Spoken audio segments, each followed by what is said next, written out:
Bonjour et X-Wing 2.0. Car dimanche dernier, 16 décembre 2018, j'ai participé à mon premier tournoi de X-Wing organisé par les Dérangés à Saintes et complété par une fort et appréciable raclette des gros papas. C'est peu dire que j'étais stressé, ce qui, vu ma liste et celle de quelques-uns de mes adversaires, était au fond dans l'ordre des choses. Mes ambitions étaient relativement limitées, même dans ce contexte plutôt décontracté et très sympathique. Ça a été une chouette expérience à tout point de vue et je remettrai ça volontiers. J'espérais seulement ne pas hériter de la cuillère de bois. Nous étions 18 inscrits, 16 présents, et avons livré en tout 4 parties chacun, 2 le matin et 2 l'après-midi, selon un principe de ronde suisse, les gagnants contre les gagnants, etc. Par ailleurs, ainsi que je l'avais expliqué lors de mon précédent article et de ma précédente vidéo, ce tournoi imposait une règle spéciale pour la composition des escadrons, à savoir que chaque liste devait aligner un gros socle représentant au moins 100 points d'escadron. Les impériaux dans cette configuration jouaient nécessairement le décimateur. On trouvait un certain nombre de compos rebelles relativement variés, jouant aussi bien du VCX 100 que du YT 1300 ou du YT 2400. Ce dernier, dans sa compo bien sale avec Dash Rendar pour base, a remporté le tournoi. Côté racaille, j'ai affronté un Lancer et entreaperçu au moins un YV 666. Il y avait en outre une compo premier ordre avec une Upsilon. Le kit de conversion était devenu disponible à la vente quelques jours plus tôt à peine. Mais il n'y avait sauf erreur pas de compo résistance. Je ne crois pas qu'on puisse parler d'une faction hégémonique pour le coup, il y avait pas mal de variétés dans les listes en définitive. Dans l'article et la vidéo précédemment citées, j'avais testé 2 configurations impliquant un décimateur emportant l'amiral Sloane, accompagné de 4 chasseurs taille. Je me disais en effet qu'avoir 5 vaisseaux face à des listes probablement peu nombreuses du fait de cet envahissant gros socle pourrait avoir des conséquences rigolotes. Dans ces parties de test contre Albu, qui participait également au tournoi, de même que ses préchats, mais merci à eux pour le convoyage, j'avais essayé d'abord une liste avec le vice-amiral Shirano en guise de pilote du décimateur, puis une autre avec le capitaine Oikun à la place, et je me suis finalement décidé pour cette dernière. Je la reproduis en dessous dans l'article et par la suite dans cette vidéo, pour ne pas avoir à jongler entre les articles, mais il n'y a rien de neuf par rapport à la dernière fois. Mon gros socle était donc un décimateur VT-49 piloté par le capitaine Oikun, 84 points d'escadron. Celui-ci peut effectuer ses attaques principales à portée zéro, donc quand il entre en collision ou qu'on rentre en collision avec lui. Histoire de développer la tactique bump de ce vaisseau, j'ai en toute logique choisi le talent intimidation, 3 points. Ainsi, tant qu'un vaisseau ennemi à portée zéro du décimateur défend, il lance un dé vert de moins, ce qui est une raison de plus pour bumper. Le troisième élément pro-bump de la liste est le titre Dauntless, 6 points. Après avoir partiellement effectué une manœuvre, traduction après être entré en collision, le décimateur peut faire une action blanche en la considérant comme rouge, au hasard, un renforcement. Voilà pour l'approche bump du capitaine Oikun.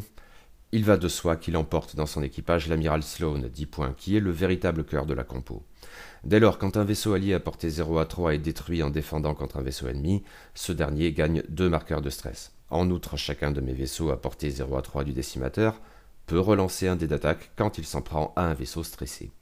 J'aime beaucoup, il y a un côté plus tu me tapes, plus je te tape qui me parle bien, et qui se combine en même temps avec une fort sympathique option de contrôle des manœuvres et actions de l'adversaire. Au point éventuellement du dilemme, le fait pour mon adversaire de me sortir un petit taille de rien du tout peut en effet se retourner sévèrement contre lui. Alors, est-il sûr de vouloir me dégager ce petit moustique-là précisément? Nyeh.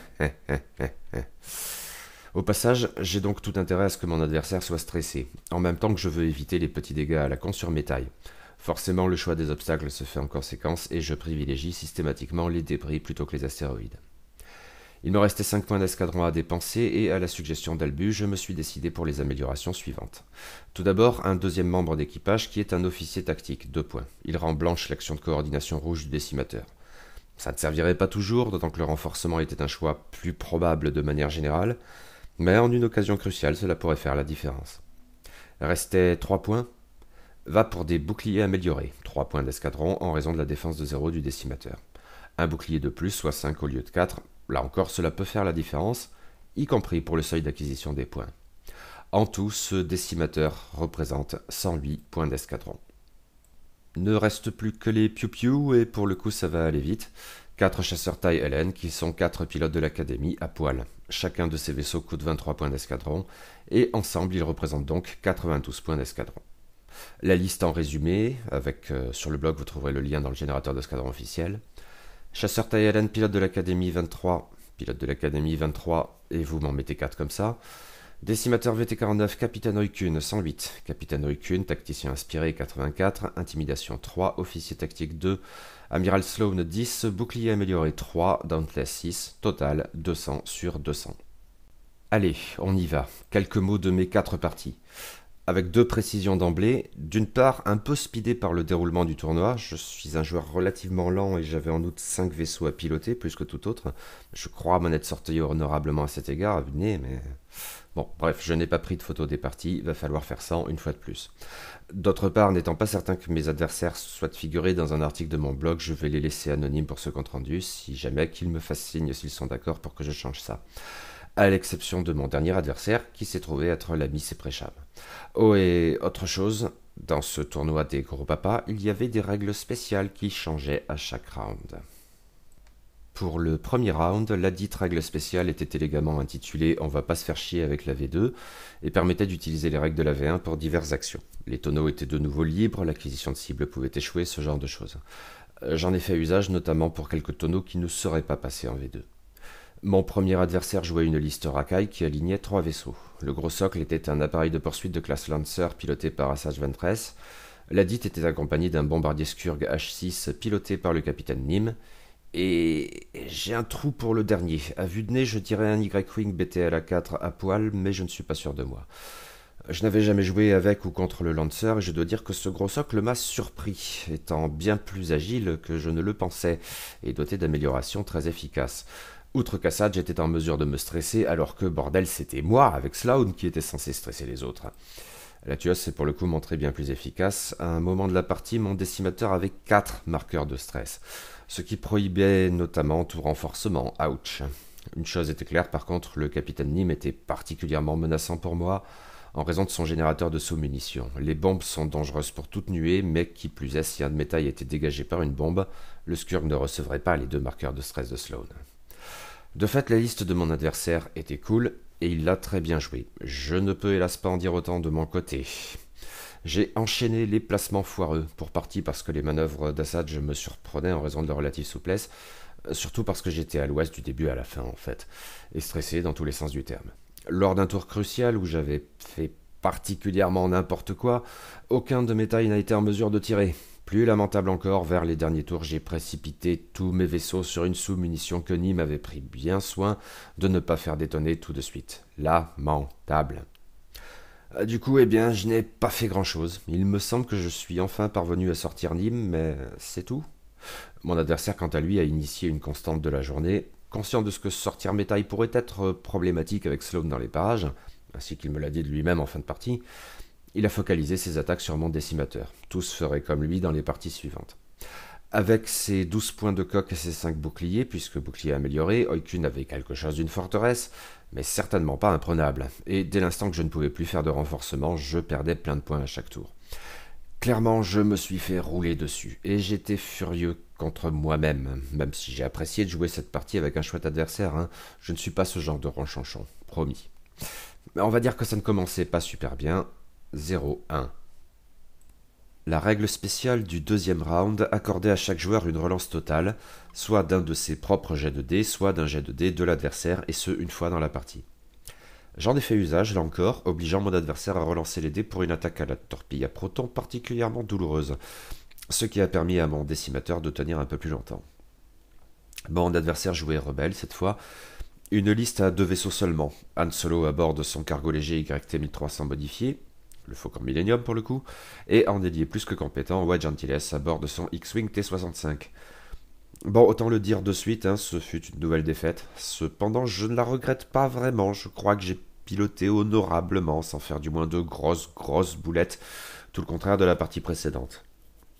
Et pourtant, je ressentais le stress dans l'air, car la configuration de la partie a amené mon décimateur à longer d'un peu trop près les bords du tapis de jeu. Mon erreur en fait, ou du moins la principale, a été de trop disperser mes attaques, ceci alors même qu'il n'y avait que 2 vaisseaux en face.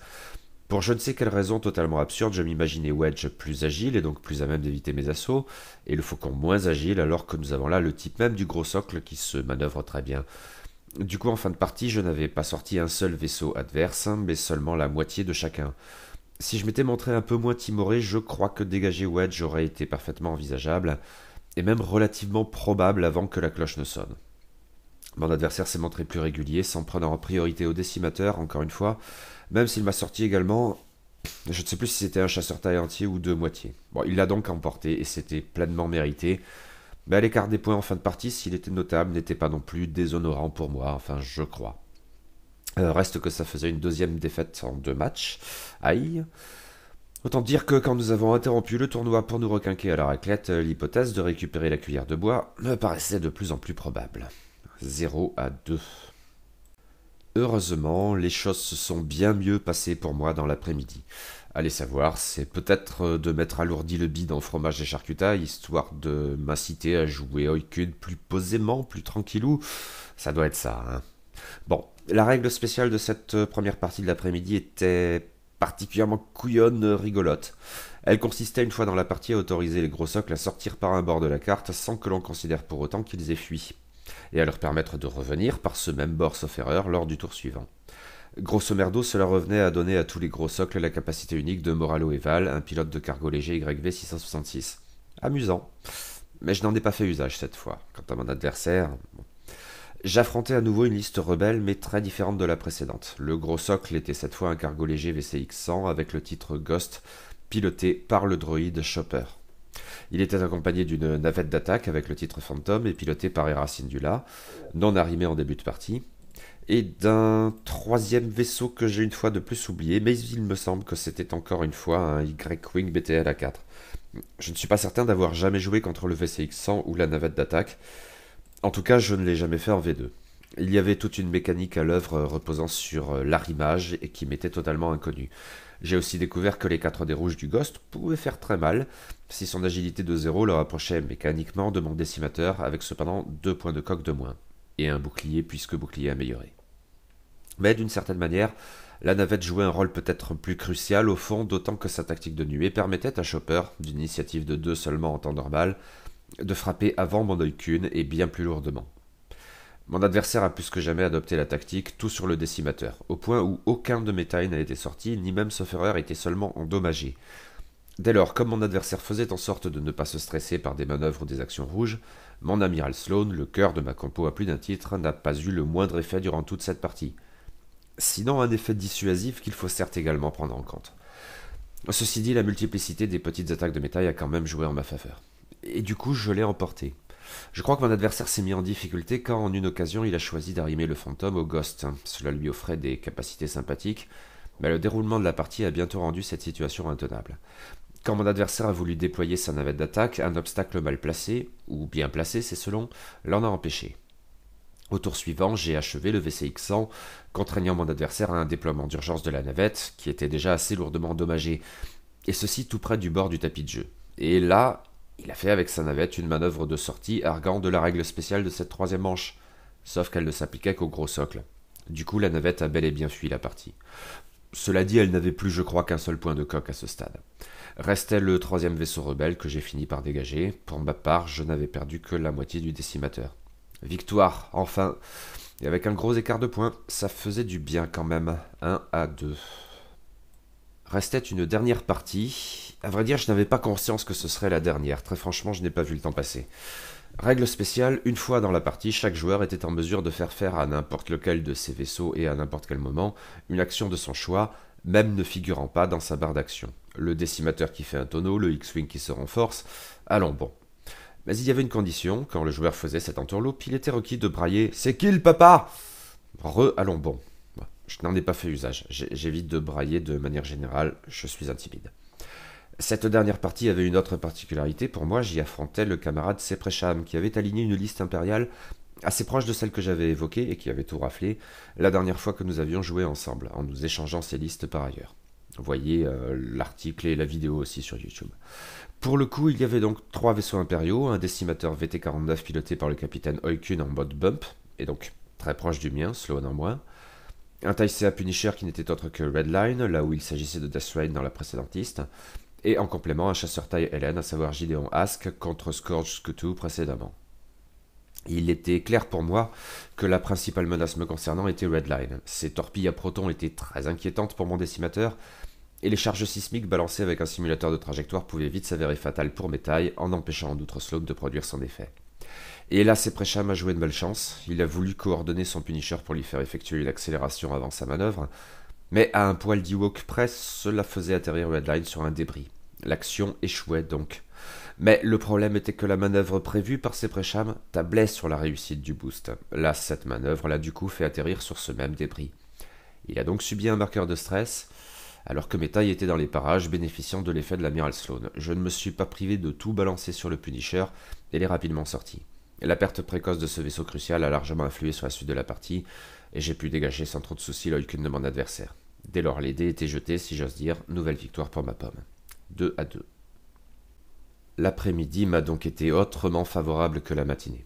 Après 4 parties, j'avais 2 défaites et 2 victoires, et du coup au classement j'ai fini 8ème sur 16, ce qui était franchement inespéré.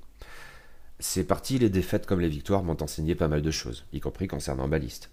J'ai beaucoup souffert côté décimateur avec des attaques en pagaille à chaque tour, et souvent sans possibilité de jouer du renforcement. Ce choix tactique de mes adversaires laissait mes tailles faire des petites attaques, qui ont pu faire la différence, mais l'effet Sloane n'était donc absolument pas systématique. Par ailleurs, la configuration Bump d'Oilkun, disons-le, n'a qu'assez peu fonctionné. Dauntless s'est avéré régulièrement utile, mais le reste quasiment pas. Je n'ai par ailleurs jamais employé l'officier tactique sans surprise.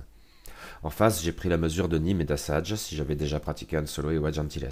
Le bilan est plus indécis concernant le Ghost, mais si je l'ai vaincu, il ne m'a pas paru aussi à la rue qu'on le dit souvent en V2. Surtout, ce fut une journée très agréable en compagnie de gens très agréables. Une expérience très positive donc, et à refaire un de ces jours.